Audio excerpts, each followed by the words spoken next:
जगत गुरु शील प्रभुपाद की जय। भवंजलि समर्पयानी प्रस्तुत करते हैं शील प्रभुपाद जी द्वारा दिए गए दिव्य प्रवचन।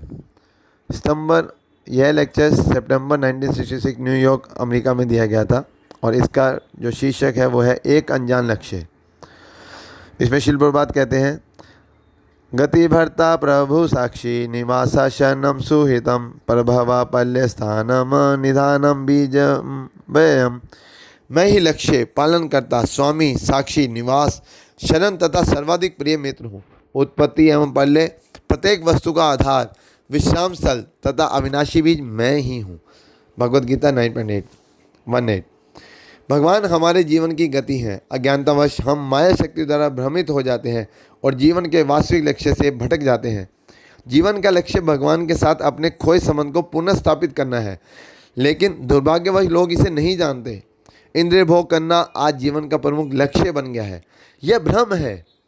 सांसारिक वस्तुओं में लिप्त रहने के कारण हम अपनी इंद्रियों द्वारा अधिकाधिक सुख निचोड़ना चाहते हैं। इसके अतिरिक्त लोगों को अन्य कोई जानकारी नहीं है। वे कठोर परिश्रम करते हैं, धन कमाते हैं और उसके द्वारा भोग करते हैं। वास्तविक लक्ष्य श्री कृष्ण है। श्री कृष्ण को भूलकर हम इस भौतिक संसार में कड़ा संघर्ष कर रहे हैं। श्री कृष्ण गीता में कहते हैं, ममेवांशो जीवलोके जीवभूत सनातना मनष्ठानि इंद्रियाणि प्रकृतिस्थानि कश्यति। भगवद गीता 15.7। बद्ध जगत के जीव मेरे सनातन अंश हैं। बद्ध जीवन के कारण वे अपने मन सहित 6 इंद्रियों द्वारा कठोर संघर्ष कर रहे हैं। प्रकृति स्थानी का अर्थ है भौतिक जगत में। भगवान का अंश जीवात्मा अपने इंद्रियों एवं मन के जाल में फंसा संघर्ष करता रहता है। इस जाल में फंसे होने के कारण हमें लगता है कि भौतिक प्रगति ही सब कुछ है और जीवन का परम लक्ष्य है। इसे दुराशय कहा जाता है, अर्थात ऐसी आशा जिसे पूरा करना अत्यंत दुष्कर है। इस संसार में सुख भोगने की हमारी आशा कभी फलीभूत नहीं हो सकती। अपनी इस आशा को पूरी करने के लिए हम क्या क्या कर रहे हैं। अदांत गोभी वृश्य तमिस्त्रम। गो अर्थात इंद्रियां और अदांत अर्थात अनियंत्रित। अनियंत्रित इंद्रियों की तुलना अनियंत्रित घोड़ों से की गई है। यदि आप किसी घोड़ा गाड़ी में बैठे हैं और उसके घोड़ों पर लगाम नहीं है तो आपका क्या हुआ होगा। वे यहाँ वहाँ दौड़ते हुए आपको प्रशांत महासागर डुबो देंगे। आपका उनके ऊपर कोई नियंत्रण नहीं रहेगा। आप घोड़ा गाड़ी में बैठे हैं और आपके घोड़े काबू से बाहर हैं। विस्थाम का अर्थ है कि आप अपनी अनियंत्रित इंद्रियों के कारण अज्ञानता के गहन जंगल में प्रवेश कर रहे हैं। लोगों को जीवन के लक्ष्य का ज्ञान नहीं है। वे गलत प्रकार से सुख भोगना चाहते हैं। मैं एक उदाहरण देता हूँ। शील प्रभुपाद जी बता रहे हैं, मेरे एक शिष्य के पिताजी उसके पास आए और बोले, अरे तुम कहाँ इन लोगों के चक्कर में फंस गए हो। क्यों तुम अन्य लड़कों के समान युवतियों के साथ भोग नहीं करते। खाओ पियो और मौज करो, मैं तुम्हें अपनी कार दूंगा। जरा देखिए भला उस बेचारे शिष्य का क्या दोष है। वह नशा त्यागने का प्रयास कर रहा है, वह मांस नहीं खाता है और केवल शाकाहारी भोजन करता है। वह अपनी इंद्रियों पर नियंत्रण कर रहा है और उसका किसी भी स्त्री के साथ अनैतिक संबंध नहीं है। वह सुबह शाम श्रीमद् भागवतम एवं भगवद गीता सुनता है, परंतु उसके पिता सोच रहे हैं कि वह जाल में फंसा हुआ है। अब जरा उसके पिता के विषय में सुने। उसके पिता ने भौतिक जीवन का पूरा अनुभव प्राप्त किया। 3 बार विवाह और तलाक हुआ है उनका। उनके जीवन में बहुत बुरे अनुभव मिले, परंतु वे अपने पुत्र को भी उसी गड्ढे में धकेलना चाहते हैं। भौतिक जीवन के अतिरिक्त अन्य किसी जीवन का कोई अनुभव नहीं है। इसे पुण्य शर्चिता चर्वनाम कहते हैं, अर्थात चूसी हुई वस्तु को बार बार चूसना। मैंने गन्ना लिया और उसका सारा रस निकालकर सड़क पर फेंक दिया। तब कोई अन्य व्यक्ति उसे उठाकर चूसने लगे, क्या मिलेगा उसे। मैंने उसका सारा रस पहले ही निकाल लिया है। यही भौतिक जीवन है। हमने असंख्य बार स्त्रियों के साथ भोग किया है, नशा किया है, परंतु इतना करने पर भी हमने कभी वास्तविक सुख का अनुभव नहीं किया। परंतु फिर भी हम अपने पुत्र पर चलने के लिए कह रहे हैं। मूर्ख लोग यह नहीं जानते, मैंने पहले ही इन वस्तुओं का अनुभव किया है, परंतु मुझे क्या मिला। मैं अपने जीवन से निराश हूँ, फिर भी मैं अपने पुत्र को उस राह पर चलने के लिए सलाह क्यों दूँ। यदि मैं वास्तव में अपने पुत्र से प्रेम करता हूँ तो उसे उस राह पर चलने की सलाह क्यों दूँ। तो उसे मैं यदि मैं वास्तव में अपने पुत्र से प्रेम करता हूँ तो उसे वे कार्य करने के लिए नहीं कहूँगा। इससे अच्छा होगा मैं उसे कृष्ण भक्ति करने के लिए प्रेरित करूं, परंतु अनियंत्रित निंदों के कारण वे ऐसा नहीं सोच पाते। इस संदर्भ में एक कहानी आती है। बंदर सदैव व्यस्त रहते हैं परंतु वे केवल विनाश करते हैं। एक गांव में एक बढ़ई आरी से एक बड़ी लकड़ी को चीर रहा था। शाम होने पर उसने आधी चीरी लकड़ी के बीच में एक छोटी लकड़ी फंसाई और उसे छोड़कर चला गया। तभी वहाँ एक बंदर आया और उसे छोटी लकड़ी को खींचने लगा। लकड़ी के निकलते ही वह बड़ी लकड़ी आपस में जा चिपकी और बंदर की पूंछ उसमें फंसकर कट गई। जब उसके मित्रों ने पूछा कि उसकी पूंछ कैसे कटी तो उसने गर्व से कहा, यह लेटेस्ट फैशन है। तो यही चल रहा है। मैंने मूर्खतापूर्ण जीवन जिया और मैं चाहता हूँ मेरा पुत्र भी जीवन भर मूर्ख बना रहे। इसे ही चूसी हुई वस्तु को बार बार चूसना कहते हैं। भगवत गीता से हम समझते हैं कि जीवन का सर्वोच्च लक्ष्य श्री कृष्ण को प्राप्त करना है, वे ही हमारी परम गति है। आज के श्लोक का अगला शब्द है भर्ता, अर्थात भरण पोषण करने वाला। श्री कृष्ण प्रत्येक प्राणी का पालन कर रहे हैं, यह सत्य है। 84 लाख योनियाँ हैं, जिसमें से मनुष्य की 4 लाख योनियाँ हैं। मनुष्य कहते अन्य योनियों में कोई आर्थिक समस्या नहीं है, ना ही कोई भूखा मरता है। वे सब मुक्त रूप से भोजन करते हैं, सोते हैं, बच्चे पैदा करते हैं और अपना रक्षण करते हैं। समस्याएं केवल सभ्य मनुष्य समाज में है। मनुष्य को विश्वास नहीं है कि भगवान उसकी रक्षा करते हैं। प्रगति करके हमने केवल एक बात सीखी है, भगवान का विरोध करना।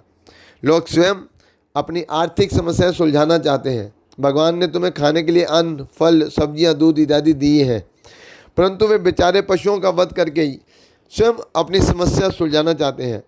वे नहीं समझते कि इन पशुओं में भी प्राण है और हम उनके प्राण क्यों लें। वास्तव में देखा जाए तो कोई आर्थिक समस्या नहीं है। भगवान प्रत्येक प्राणी का पालन करते हैं। संसार में इतने खाद्य पदार्थ उगते हैं कि कई गुना जनसंख्या को भोजन खिलाया जा सकता है। यह भगवान की व्यवस्था है, किंतु वस्तु का अभाव नहीं है। परंतु लोभी मनुष्य बाजार के अनाज के भावों को ऊंचा बनाए रखने के लिए लाखों टन अनाज प्रतिवर्ष समुद्र में बहा देता है। यदि कोई गरीब देश वह अन्न मांगेगा तो वे लोभी व्यापारी उन्हें नहीं देंगे। ऐसा क्यों? क्योंकि हम नहीं जानते कि हमारे जीवन की गति भगवान है। हम भगवान एवं प्रकृति के नियमों का खुलेआम उल्लंघन करते हैं और भौतिक प्रगति द्वारा बन जाते हैं। गति निर्भरता प्रभु साक्षी, प्रभु अर्थात स्वामी और साक्षी अर्थात गवाह। भगवान हमारे हृदय में बैठे हैं और हमारे सारे कार्यों के साक्षी हैं। हम जो भी करते हैं वे उसे देखते हैं। वे हमें मनचाहा कार्य करने की सुविधा देते हैं, परंतु हो सकता है कि हमें वह स्मरण ना रहे। मान लीजिए मैं इस जीवन में कुछ कार्य करना चाहता हूँ, परंतु वह कार्य पूरा होने से पहले मेरी मृत्यु हो जाती है। अगले जीवन में नया शरीर प्राप्त होने पर भगवान मुझे स्मरण दिलाते हैं, तुम्हारी वह इच्छा अभी पूरी नहीं हुई है, क्यों ना अब उसे पूरा कर लो। गीता 15:15 में भगवान कहते हैं, सर्वस्य चाहम हृदय सन्निविष्टे, मैं प्रत्येक प्राणी के हृदय में विराजमान हूँ। मता स्मृति ज्ञान मोहना चा, मुझसे ही स्मृति, ज्ञान एवं विस्मृति आती है। ऐसा क्योंकि भगवान एक व्यक्ति को स्मृति देते हैं और दूसरे को विस्मृति। भगवान केवल हमारी इच्छा पूरी करते हैं।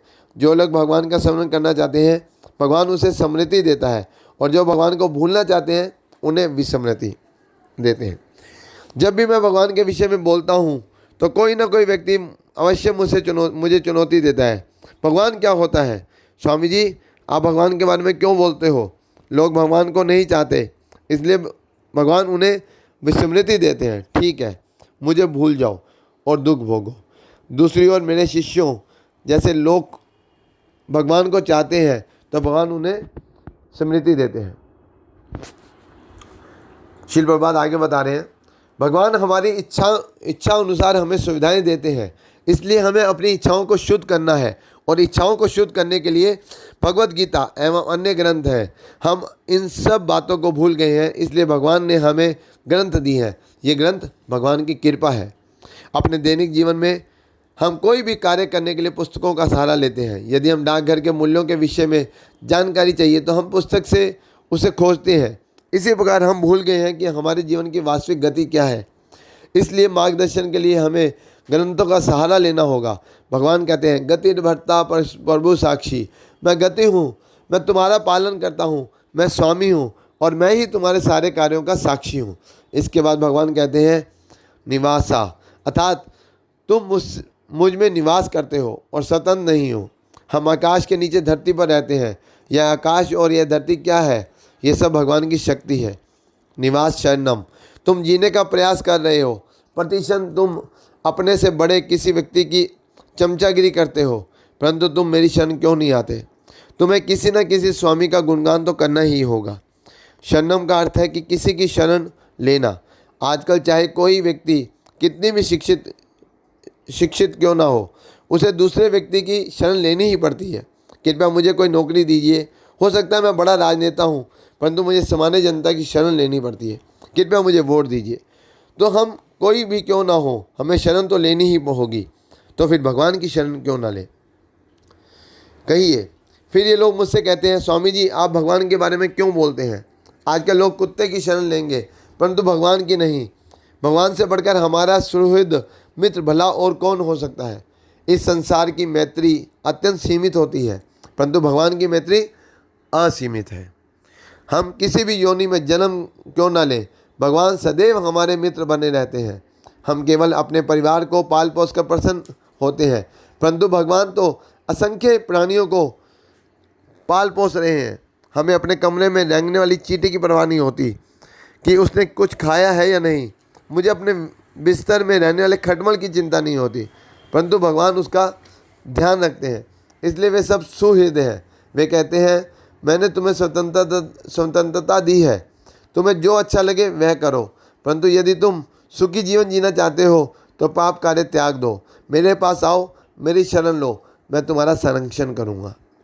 प्रत्येक व्यक्ति आर्थिक विकास चाहता है, परंतु यदि भगवान हमें कच्चे पदार्थ ना दे तो हम क्या प्रगति कर पाएंगे? क्या आप मिट्टी, पानी, पत्थर, लकड़ी के बिना बड़ी इमारत बना सकते हैं? क्या आप लकड़ी बना सकते हैं? क्या आप पत्थर बना सकते हैं? क्या आप चूना बना सकते हैं? क्या आप लोहा बना सकते हैं? नहीं, आप कुछ नहीं बना सकते। आप केवल इन वस्तुओं को मिलाकर कुछ नई वस्तु उत्पन्न कर सकते हैं। भगवान द्वारा दी गई वस्तुओं को अपनी बुद्धि एवं परिश्रम द्वारा नया स्वरूप दे सकते हैं। वैज्ञानिक भी इसे स्वीकार करेंगे। आप कच्चे लोहे को कारखाने में पका लोहा बना सकते हैं, परंतु आप कच्चा लोहा नहीं बना सकते। आप रेती के कणों के रसायनों में घोलकर कांच बना सकते हैं, परंतु आप रेती का एक कण नहीं बना सकते। रेती भगवान ने बनाई है और रसायन भगवान ने बनाया है। आप केवल अपनी बुद्धि से उन्हें मिला रहे हैं, और आपकी बुद्धि भी आपकी नहीं है, आपका शरीर भी आपका नहीं है, वे भी भगवान की देन है। इसलिए सृष्टि की प्रत्येक वस्तु भगवान की ही है। इसे प्रभवा कहते हैं, अर्थात श्री कृष्ण प्रत्येक वस्तु के स्रोत है, और जब भगवान चाहते हैं तो पल्ले हो जाती है। भगवान ही आश्रय है, स्थानम है, भगवान ही बीज है, निधानम बीज। अगले श्लोक में श्री कृष्ण कहते हैं तपा में हम, अर्थात मैं ही ताप देता हूँ। सूर्य से हमें ताप प्राप्त होता है, हम सूर्य नहीं है बना सकते, परंतु भगवान बना सकते हैं, इसलिए वे ही ताप देते हैं। अहम वर्षम, अर्थात मैं ही वर्षा हूँ, हम वर्षा नहीं कर सकते, यह भगवान के हाथों में है। इसी प्रकार भगवान चाहे तो पूरी सृष्टि को पीड़ा दे सकते हैं और वह चाहे तो सुख दे सकते हैं। भगवान ने भगवत गीता में अपने बारे में यह सब जानकारी दी है। हमें भगवान के वचन सुनकर उन्हें यथारूप स्वीकार करना चाहिए। यही कृष्ण भक्ति कहलाती है। आइए भगवान की शरण लें और उनकी भक्ति करें। सुखी जीवन का यही मार्ग है। बहुत बहुत धन्यवाद। जगत गुरु श्रील प्रभुपाद की